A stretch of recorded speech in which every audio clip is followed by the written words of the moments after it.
चलो देखते हैं। Good morning all of you. आज अपन अपना नया टॉपिक स्टार्ट कर रहे हैं और वो टॉपिक है अपना कौन सा? भारत की कृषि, है ना, कृषि। लेकिन इससे पहले जो अपना टॉपिक हुआ था उसमें हमने पढ़ा कौन सा? मृदा। और इसमें मैंने आपको एक प्रश्न दिया था, याद है क्या? मृदा का अध्ययन, मृदा का अध्ययन क्या कहलाता है भाई?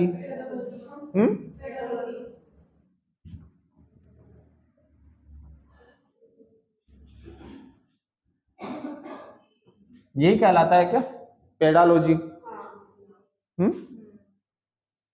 अब ये इसीलिए लिखवाया है बेटा, है ना।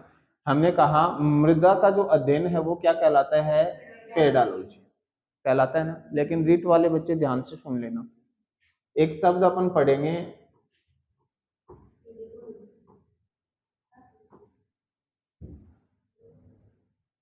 क्या पढ़ेंगे? पेडागोगी। और ये होता है शैक्षिक मनोविज्ञान, शैक्षिक मनोविज्ञान। जैसे मैं आपको बताता हूं कि अपन पढ़ते हैं एसएसटी का पेडागोगी, पढ़ते हैं ना, हिंदी, हिंदी से संबंधित। और इसके अलावा अपन पढ़ते हैं जो अपनी भाषा होती है उससे संबंधित, ठीक है ना। तो ये ध्यान रखना, इसको आधे से ज्यादा नहीं, बहुत सारे लोग इसको पेडालॉजी बोलते हैं। क्या बोलते हैं? पेडालॉजी। किसी से पूछ लेना, किसी से भी, सभी लोग ये कहेंगे क्या पढ़ रहे हो? पेडालॉजी पढ़ रहे हो, है ना। जबकि एक्चुअल में देखो ये मृदा का अध्ययन है और ये शैक्षिक मनोविज्ञान है। ध्यान रखना इस बात का। आप जब कभी बोलो ना रीट वाले बच्चे, तो ये बताना कि हमारे सब्जेक्ट चल रहा है पेडागोगी, जबकि मृदा का अध्ययन क्या कहलाता है? पेडागोजी, ठीक है ना। अच्छा प्रश्न है, शानदार प्रश्न है, कहीं भी नोट डाउन कर लो, अपना बहुत काम आएगा, ठीक है ना। हो सकता है कि आपको कहीं ये शब्द देखने को मिल जाए, है ना, ठीक है। इसके अलावा एक एक योजना है बेटा, मृदा स्वास्थ्य कार्ड योजना। मृदा स्वास्थ्य कार्ड योजना, मृदा स्वास्थ्य कार्ड योजना, मृदा स्वास्थ्य कार्ड योजना। कोई बच्चा बता सकता है कब शुरू हुई, कहां से शुरू हुई, क्या था इसका? कोई भी बच्चा? मृदा आपने पढ़ी है ना, तो ये प्रश्न भी बनता है, मृदा स्वास्थ्य कार्ड योजना। बताओ, ये कल के लिए दे दूं, ये प्रश्न कल के लिए दे दूं, है ना। चलो हेडिंग डाल के कल के लिए ये इसकी डिटेल देखना है ना। बताने को बेटा 1 सेकंड में बता दूंगा, है ना, लेकिन मुझे पता है आप याद नहीं करोगे फिर, है ना। और मैं इतना हिंट दे देता हूं आपको, ये जो योजना शुरू हुई थी वो शुरू जहां से हुई थी, एशिया का सबसे बड़ा कृषि फार्म है। बता सकता है कोई बच्चा कौन सा है? जो अपने राजस्थान में है। इतने भी हिंट दे देता हूं आपको, है ना। तो इसकी डिटेल आपको कल पूछूंगा, है ना, मृदा स्वास्थ्य कार्ड योजना। चलो अब हेडिंग डाल दो बेटा आपने, और अपन पढ़ेंगे क्या? कृषि। क्या पढ़ेंगे? कृषि। क्या होती है बेटा कृषि? कृषि क्या होती है? चलो ये बताओ। सर एग्रीकल्चर होती है, यही होती है कृषि, है ना। यहां से बेटा कंफर्म हर एग्जाम में एक दो प्रश्न कंफर्म आए, है ना। बता दूंगा आपको कहां कहां से कैसे कैसे पढ़ना है। लेकिन कृषि सबसे पहले देखो, अपने हर बार कक्षा 6 से पढ़ते आते हैं कि भारत एक कृषि प्रधान देश है। तो वो लाइन तो हमारी आज तक जीवन में रमी हुई है, तो वो लाइन तो हमें लिखनी पड़ेगी। तो सबसे पहले लिख दो, सबसे पहले लिखो भारत, भारत कृषि प्रधान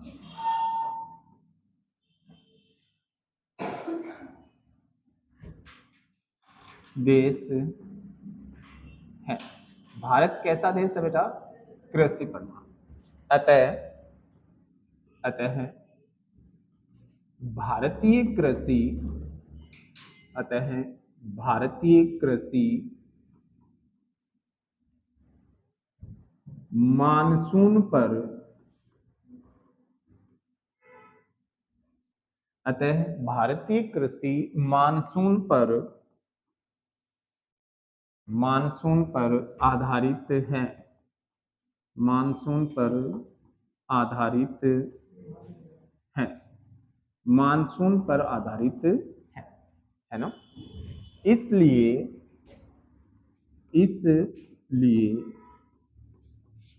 इसलिए भारतीय कृषि को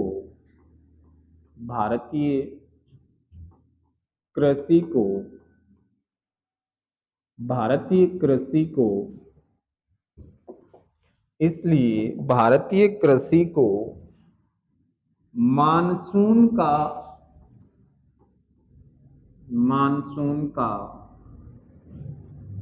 जुआ कहा जाता है, मानसून का जुआ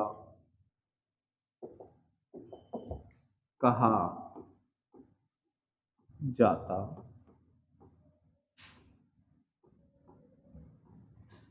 क्या समझे बेटा इस बात से? इससे समझे कि जो भारत की जो कृषि जो है ना, भारत की जो कृषि है वो कृषि मानसून पर डिपेंड करती है।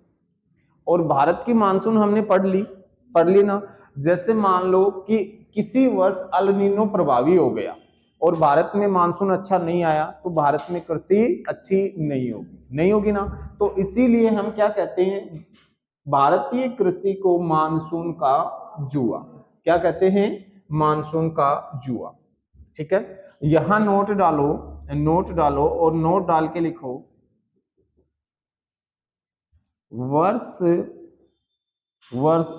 2011 की जनगणना के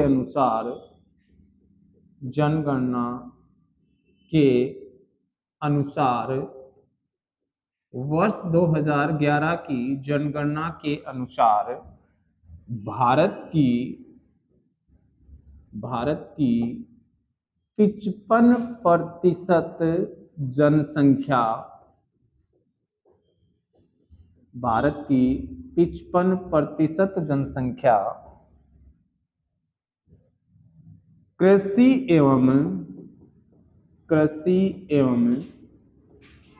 कार्यों से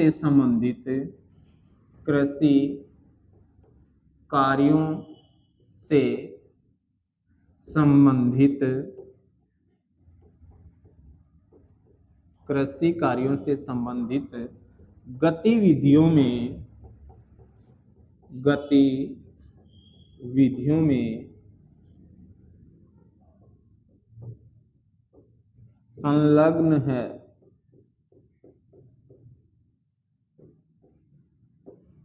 यानी कि भारत की जो 55% जनसंख्या है वो बेटा या तो कृषि कर रही है या उससे संबंधित कोई काम कर रही है। तो हम क्या कह सकते हैं कि 2011 की जो जनगणना हुई है उसमें कितने प्रतिशत, 55%। अच्छा फैक्ट बनेगा, शानदार फैक्ट बनेगा, ठीक है ना। अब हेडिंग डाल दो कृषि के प्रकार, कृषि के प्रकार, कृषि के प्रकार, यानी कि कौन कौन सी कृषियां अपन करते हैं भारत में, उनमें से चलो सबसे पहला जो नंबर है वो लिखो बेटा, जिसको अपन बोलते हैं निर्वहन कृषि।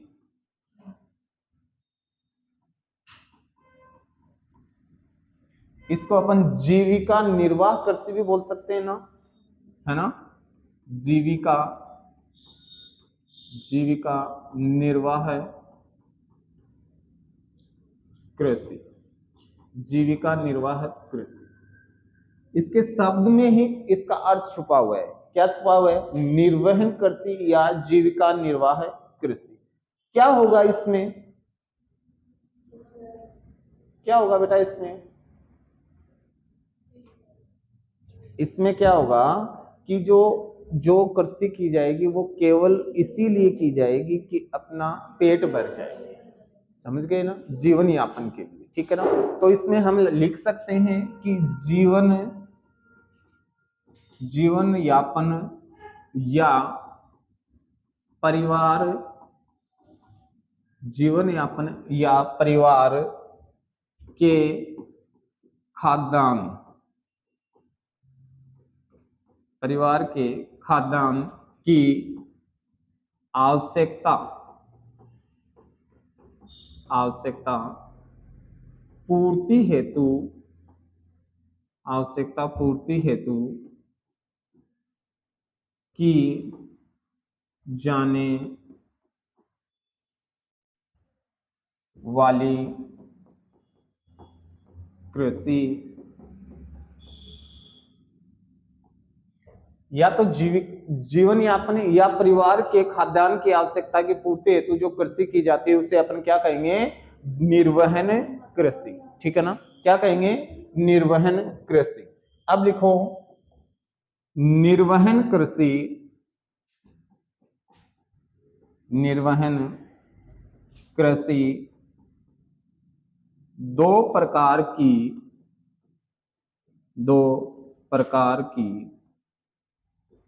होती है।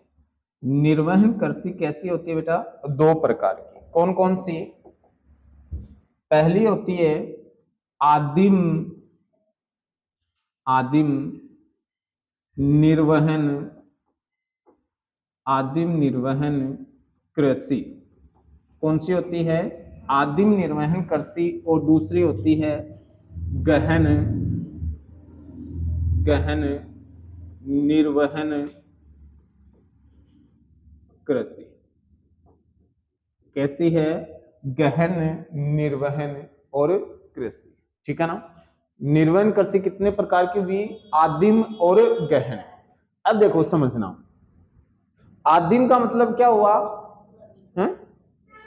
जो आदिम जनजातियां हैं भारत की, ठीक है ना, वो जो कृषि करती हैं उसे अपन क्या कहेंगे, आदिम। क्या कहेंगे बेटा, आदिम। और जो मैदानी भाग हैं, जो तटीय भाग हैं, उनमें जो कृषि की जाती है उसे अपन क्या कहेंगे, गहन। क्या कहेंगे, गहन। अब हेडिंग डाल दो आदिम निर्वहन कृषि, आदिम निर्वहन कृषि, आदिम निर्वहन कृषि। लिखो आदिवासी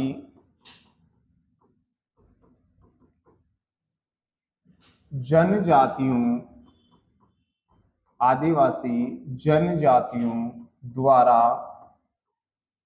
द्वारा की जाने वाली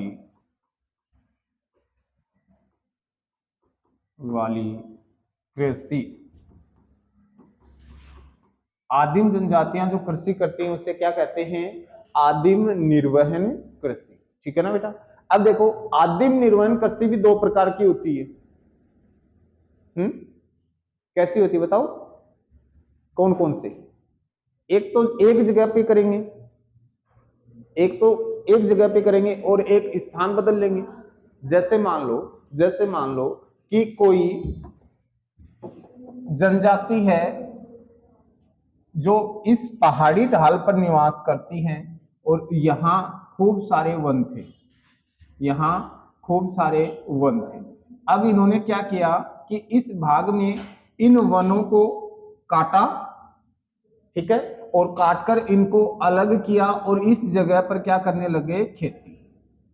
ठीक है, बस इतनी कृषि करनी है कि अपना परिवार पल जाए, इनको बेचना नहीं है। अब ये हुआ कि जैसे ही इस स्थान पर खनिज की मात्रा कम हो जाएगी, उर्वरक शक्ति कम हो जाएगी, तो ये इस भाग को छोड़कर और इधर वाले भाग में चले जाएंगे, और इस भाग में कम हो जाएगी तो इधर वाले भाग में चले जाएंगे।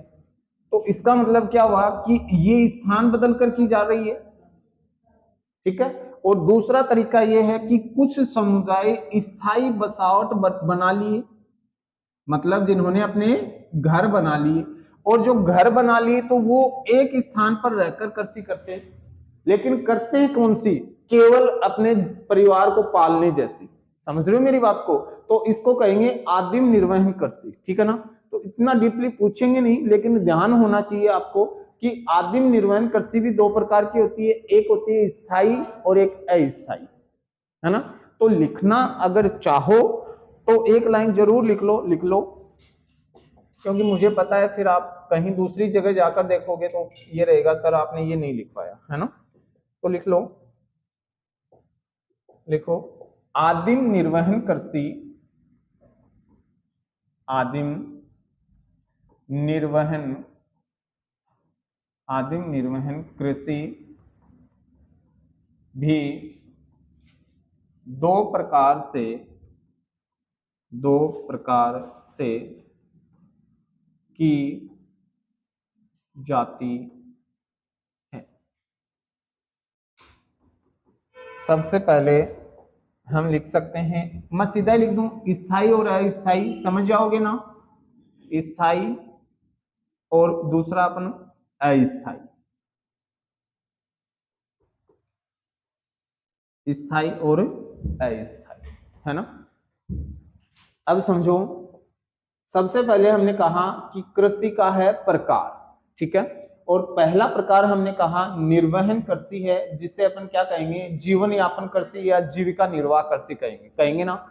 ये जो कृषि है ये दो प्रकार की होती है, कौन कौन सी, हमने कहा आदिम निर्वहन कृषि और गहन निर्वहन कृषि। अब सबसे पहले हमने पढ़ा किसको, आदिम निर्वहन को, यानी कि आदिवासी जनजातियां जो कृषि करती हैं उसे क्या कहते हैं, आदिम निर्वहन। ये भी दो प्रकार की होती है, स्थायी और अस्थायी, ठीक है। अब अगला कौन सा पढ़ेंगे बताओ, अगला लिखो गहन निर्वहन कृषि, गहन निर्वहन कृषि, गहन निर्वहन कृषि। इसमें क्या होगा देखो, लिखो तटीय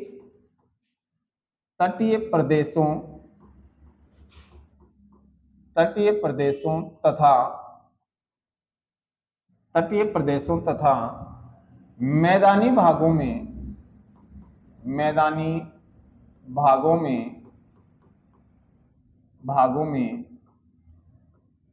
की जाने वाली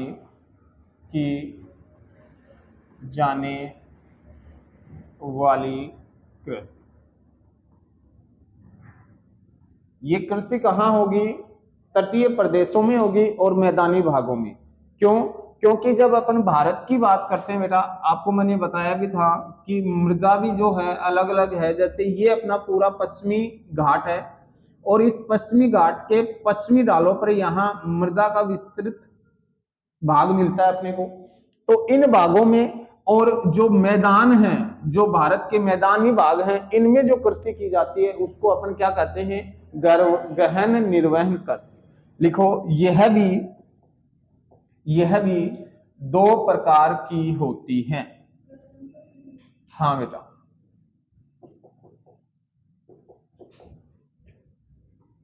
गहन निर्वहन कृषि दो प्रकार की होती। पहली जिसको अपन बोलते हैं, नंबर एक लिखो चावल प्रधान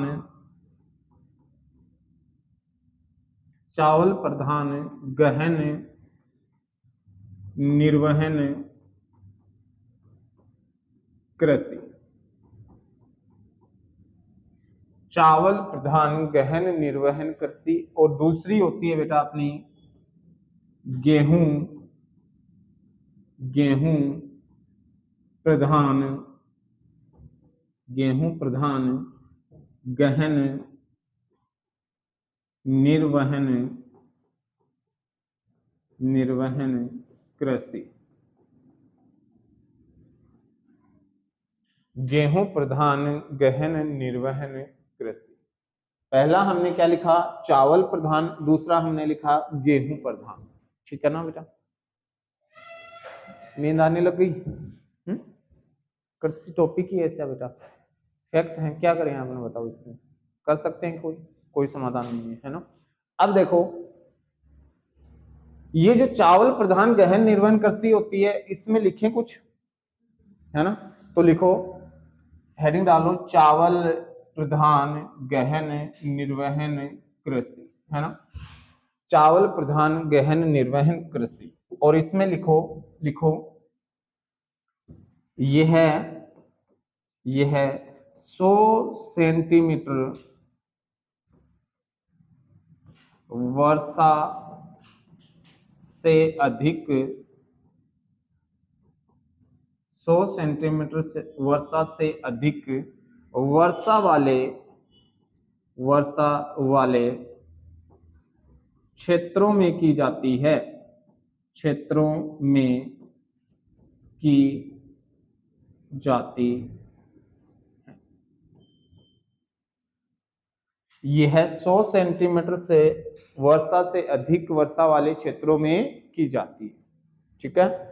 और गेहूं कहां की जाएगी, गेहूं की बताओ, गेहूं में लिखो, इसमें एक लाइन रख लेना, इसमें एक लाइन रखना, मैं नोट करवाऊंगा, है ना। चावल वाले में 2 लाइनें खाली छोड़ देना। प्रधान गहन निर्वहन कृषि 100 सेंटीमीटर वर्षा से कम वर्षा वाले क्षेत्रों में की जाती है ना। ठीक है बेटा।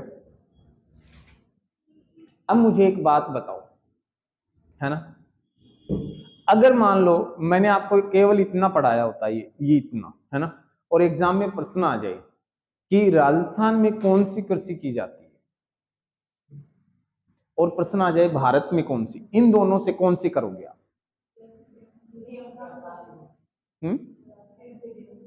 राजस्थान में गेहूं, और भारत में क्यों भाई?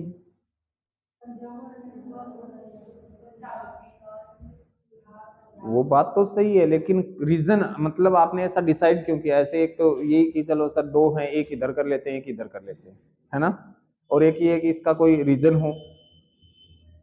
मैंने वर्षा पढ़ाई है, औसत वार्षिक वर्षा भारत की 118 है ना, और हमने यहाँ क्या लिखा है, 100 से अधिक, तो कौन सी होगी? समझ गए मेरी बात को? दूसरा 100 से कम, जब अपन राजस्थान को पढ़ेंगे तो 57.5 सेंटीमीटर वर्षा होती है राजस्थान में, तो हम क्या कहेंगे, राजस्थान में कौन सी होगी? गेहूं प्रधान, ठीक है ना। तो नोट डाल के पहले तो यहाँ लिख दो, एक एक लाइनें जो मैंने छुड़वा रखी हैं, चावल प्रधान में लिख दो, ब्रैकेट डाल के भारत में चावल प्रधान, भारत में चावल प्रधान कृषि की जाती है, भारत में चावल प्रधान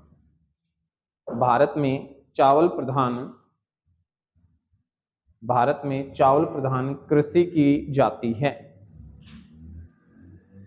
और गेहूं में लिख दो, राजस्थान में गेहूं प्रधान कृषि की जाती है। राजस्थान में गेहूं प्रधान कृषि की जाती है, और नोट डाल दो बेटा, नोट, है ना, और नोट डाल दो, नोट डाल के लिखो, नोट डाल दो, और नोट डाल के लिखो, विभाजन का आधार क्या होगा बेटा? विभाजन किस आधार पर किया अपन ने? वर्षा का वितरण। विभाजन का आधार वर्षा का वितरण है, विभाजन का आधार क्या है? वर्षा का वितरण है, ठीक है ना। विभाजन का आधार क्या है? वर्षा का वितरण है। हो गया? चलो अब देखो बेटा, हमने एक इंडेक्स बना लेते हैं। हमने सबसे पहले कहा, सबसे पहली पढ़ी निर्वहन कृषि, पढ़ा ना। और निर्वहन कृषि के बारे में हमने कहा कि ये जो कृषि है ये जीविका चलाने के लिए की जाती है, मतलब अपन खाद्यान्न की पूर्ति कर सके, ठीक है ना।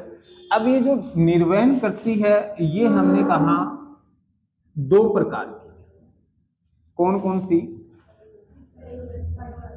स्थाई सीधी है, हो गई ना, तभी तो मैं इंडेक्स बनवा रहा हूं, है ना। आदिम, आदिम निर्वहन कर से,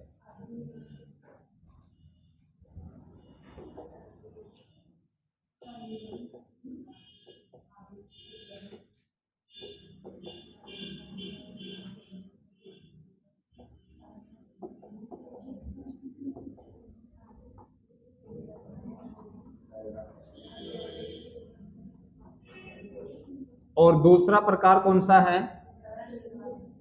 गहन, गहन निर्वहन कृषि, दूसरा प्रकार यही तो है।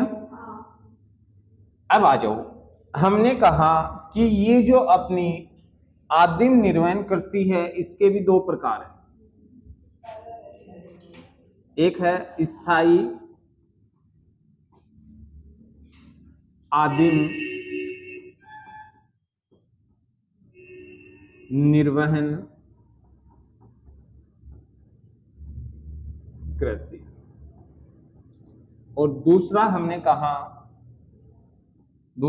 कहा अस्थाई, अस्थाई आदिम, अस्थाई आदिम निर्वहन कृषि, निर्वहन कृषि, सही है ना। फिर आ जाओ, हमने कहा कि ये जो अपनी गहन निर्वहन कृषि है ये कितने प्रकार की है, दो प्रकार, कौन कौन सी, चावल प्रधान, चावल प्रधान और गेहूं प्रधान, गेहूं प्रधान।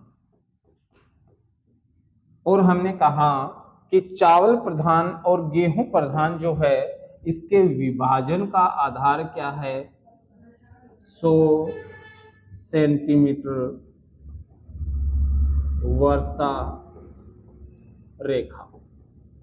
भाई 100 से कम होगी वहां गेहूं होगी, 100 से अधिक होगी वहां चावल होगी, होगी नहीं। अब आ जाओ, चावल जो है ये भारत में है, भारत में, और गेहूं जो है ये क्या है, राजस्थान, राजस्थान, राजस्थान। ये हमने केवल एक पढ़ा है ना, निर्वहन कृषि, जिसे अपन क्या कहते हैं, जीविका निर्वहन कृषि, है ना। आदिम निर्वहन और गहन निर्वहन, स्थायी आदिम निर्वहन, अस्थायी आदिम निर्वहन, चावल प्रधान और गेहूं प्रधान, ठीक है ना।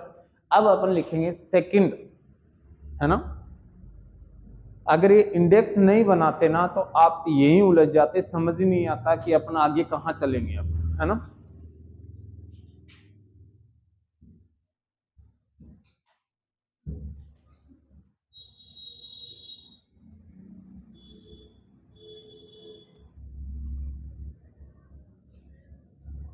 सेकंड करें स्टार्ट।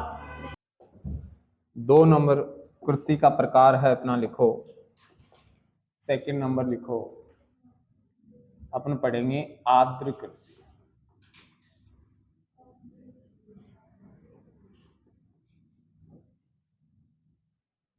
और इसमें लिखो, लिखो 100 से 200 सेमी वर्षा वाले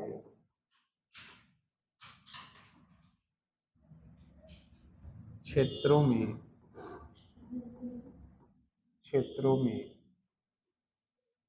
की जाने 100 से 200 सेमी वर्षा वाले क्षेत्रों में की जाने वाली कृषि। नेक्स्ट अपन लिखेंगे 3 नंबर शुष्क कृषि,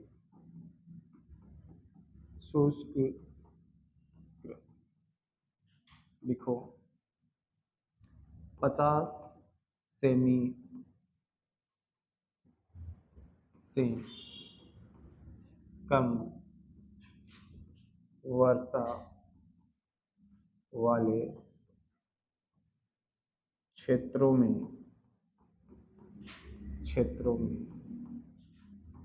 की जाने वाली कृषि की जाने वाली। ठीक है, नेक्स्ट लिखो अपना गहन कृषि।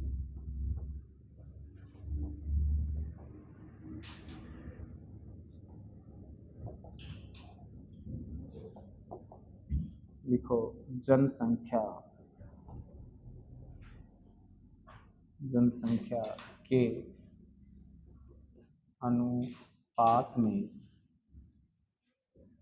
जनसंख्या के अनुपात में भूमि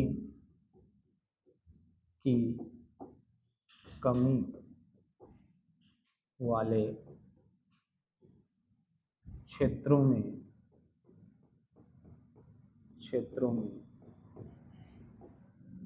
की जाने वाली कृषि।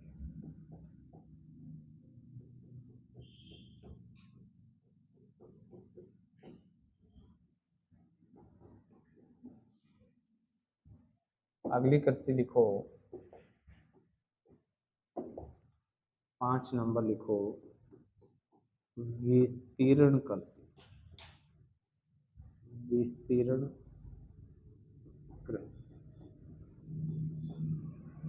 विस्तीर्ण कृषि में लिखो जनसंख्या के अनुपात में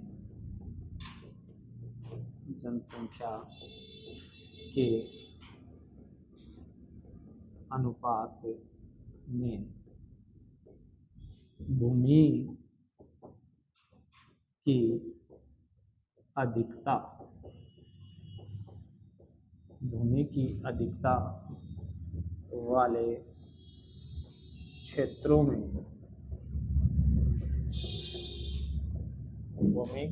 वाले क्षेत्रों में की जाने वाली कृषि। एक होती है बेटा विस्तीर्ण कृषि, एक होती है गहन कृषि, एक होती है शुष्क कृषि, एक होती है आर्द्र कृषि।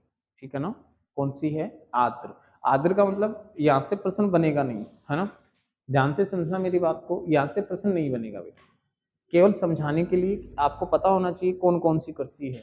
आर्द्र में जहां वर्षा अधिक होगी, शुष्क जहां वर्षा कम होगी। आपसे पूछा जा सकता है कि अपना राजस्थान जो है, राजस्थान में कौन सी प्रकार की होती है? राजस्थान में शुष्क राजस्थान। अब आ जाओ गहन कृषि। गहन कृषि का मतलब क्या हुआ बेटा कि जनसंख्या तो ज्यादा है और भूमि कम है, समझ रहे हो, तो वहां कौन सी होगी? गहन। और जहां जनसंख्या तो बहुत कम है, भूमि बहुत ज्यादा है, वहां कौन सी होगी? विस्तृत, या इसको अपन विस्तृत कृषि भी बोल सकते हैं, है ना, क्या बोल सकते हैं? विस्तृत कृषि भी बोल सकते हैं। ठीक है ना, नेक्स्ट लिखो, आपने लिख लिया ना? नेक्स्ट लिखो, कौन सा नंबर है? 6 नंबर। 6 नंबर पे लिखो बारानी कृषि। बारानी कृषि कौन सी होती है बेटा बारानी? कौन सी होती है? लिखो। है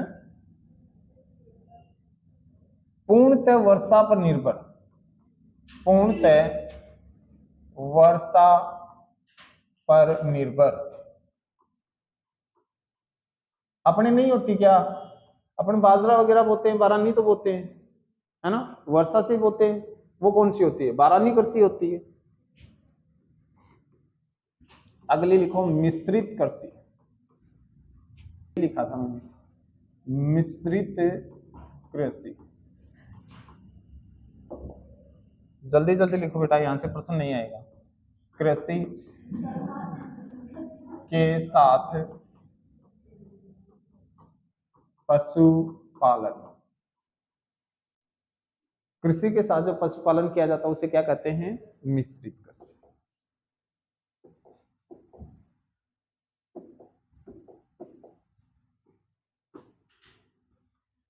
बारानी मिश्रित, है ना। एक होती है बेटा relay cropping, relay cropping.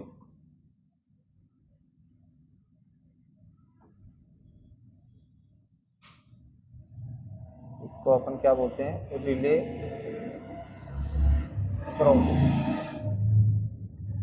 Cropping.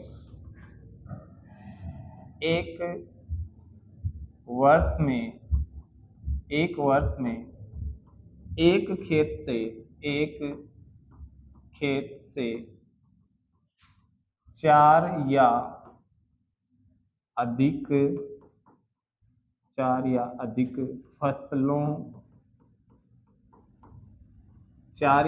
फसलों का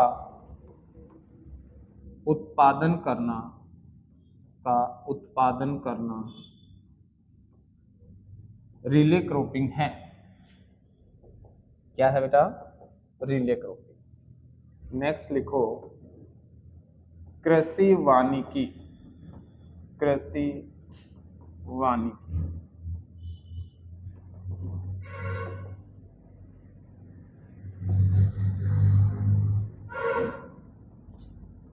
कृषि के साथ साथ फल फूल व सब्जियां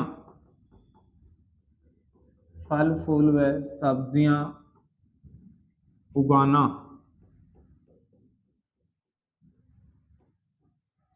कृषि वानिकी क्या कहलाती है ना। नेक्स्ट लिखो अपना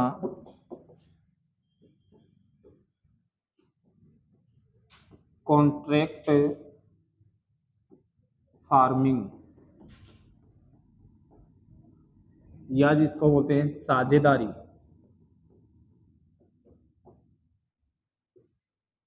कृषि। कॉन्ट्रैक्ट कर लेते हैं बेटा, है ना। इसी को बोलते हैं प्रसंविदा कृषि, है ना। संविदा के आधार पर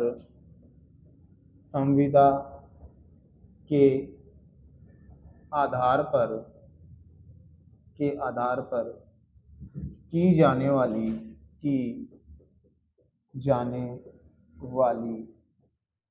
संविदा के आधार पर की जाने वाली कृषि को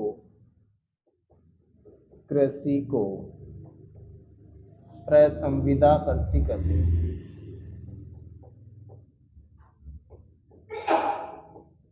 कृषि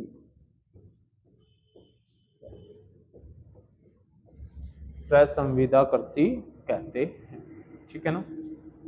इसको अनुबंधन भी बोल सकते हैं बेटा, है ना। अनुबंधन, ठीक है ना। जैसे मान लो अपना मैकडोनाल्ड का नाम सुना है आपने? क्या है?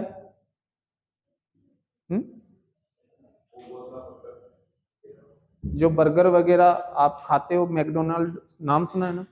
ये जो कंपनी है ये छत्तीसगढ़ के किसानों से कांटेक्ट कर रखा है कि आप हमारे लिए जो आलू की किस्म होती है हमारी किस्म को बो, आपको इतना पैसा मिलेगा, ठीक है ना।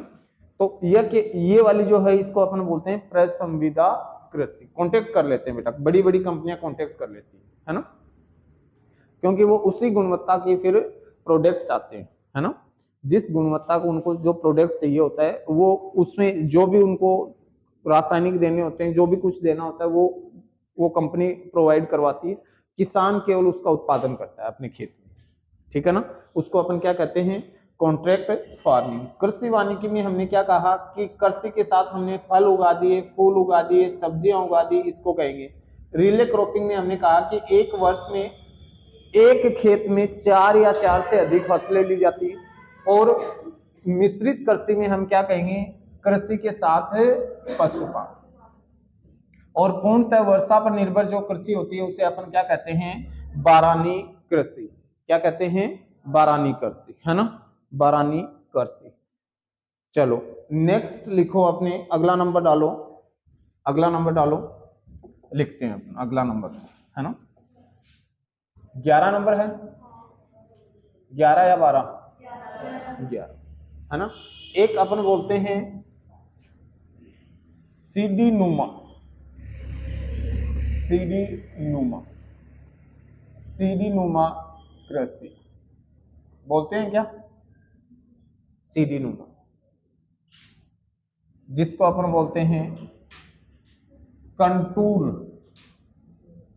कंटूर कृषि, जिसे अपन बोलते हैं पट्टीदार, पट्टीदार कृषि। क्या बोलते हैं, पट्टीदार कृषि बोलते हैं ना। अब आप बताओ,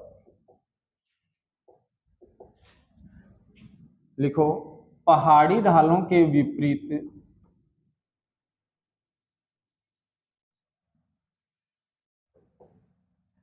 पहाड़ी ढालों के विपरीत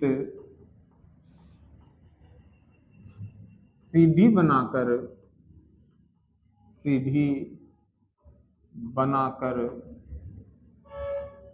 बनाकर की जाने वाली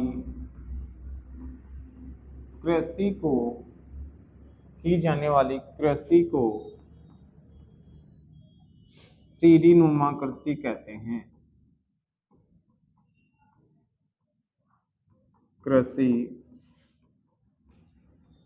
कहते, कौन सी कृषि कहते हैं बेटा, सीढ़ी। लिखो इसका उद्देश्य, इसका उद्देश्य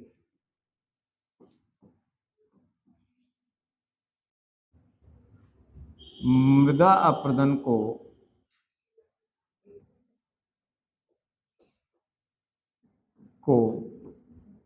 रोककर,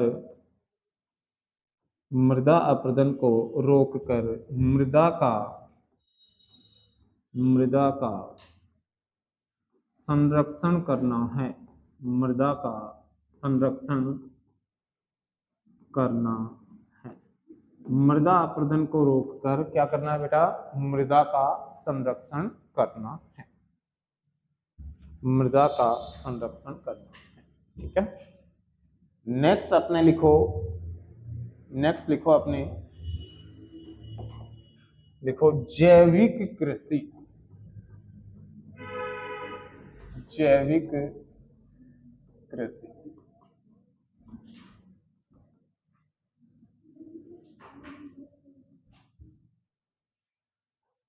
बताओ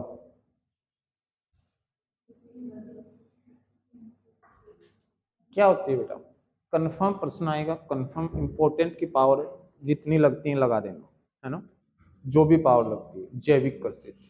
सबसे पहला प्रश्न तो ये है बेटा कि इसका जनक कौन है,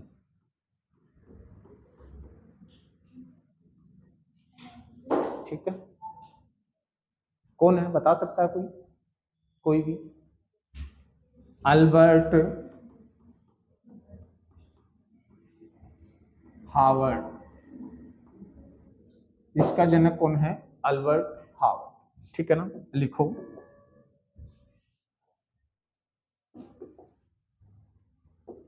देखो इसमें, इसमें रासायनिक, रासायनिक उर्वरकों, उर्वरकों के स्थान पर, के स्थान पर हरी खाद, हरी खाद, एल्गी, शैवाल,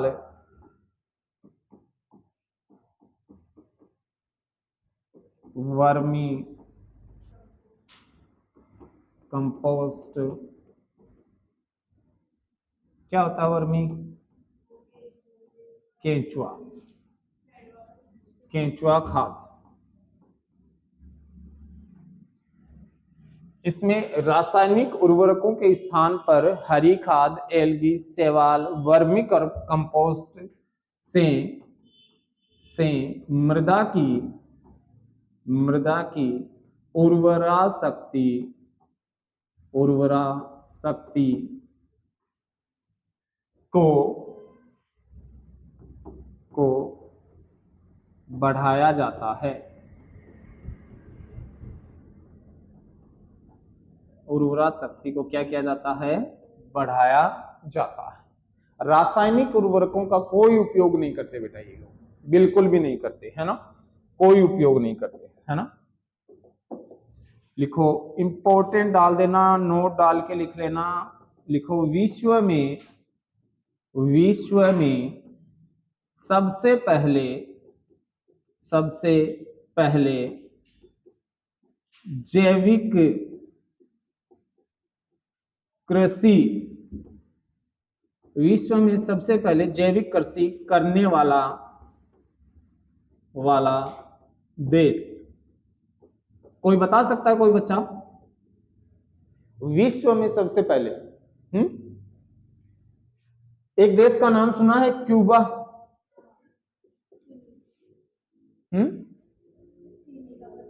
चीनी का कटोरा, पक्की बात है क्या? लिखवा दूं फिर? ये वही क्यूबा है जिसको क्या कहते हैं? चीनी का कटोरा। क्या कहते हैं? चीनी का कटोरा। कौशल्या देख लेना, ऑनलाइन हूं, गलत लिखवा दिया तो मुझे नहीं पता है, मैं तेरा ही नाम लूंगा, है ना। चीनी का कटोरा क्यूबा को कहते हैं बेटा, है ना। विश्व में सबसे पहले जैविक कृषि अपनाने वाला देश कौन था? क्यूबा। भारत में कौन था सबसे पहला राज्य? नीचे वाली लाइन में लिखो, भारत में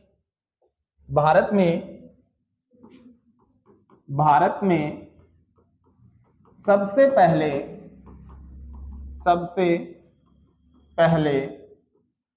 जैविक कृषि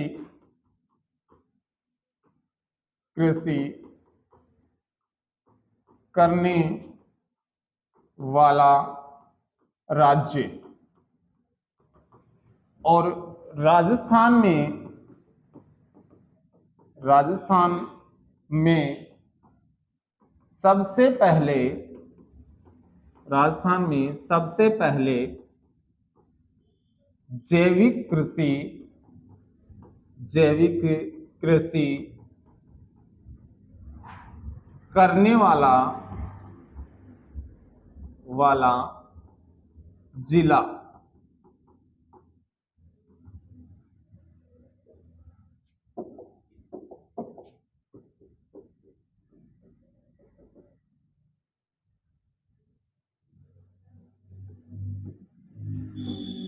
राष्ट्रीय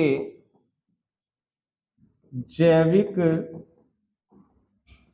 कृषि, राष्ट्रीय जैविक खेती है बेटा, कृषि जैविक खेती परियोजना, जैविक खेती परियोजना की शुरुआत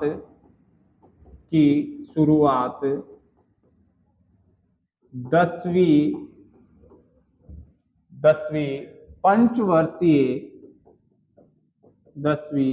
पंचवर्षीय योजना के तहत अक्टूबर 2004 में राष्ट्रीय जैविक खेती परियोजना की शुरुआत 10वीं पंचवर्षीय योजना के तहत अक्टूबर 2004 में हुई। भारत का राज्य बता सकता है कोई बच्चा?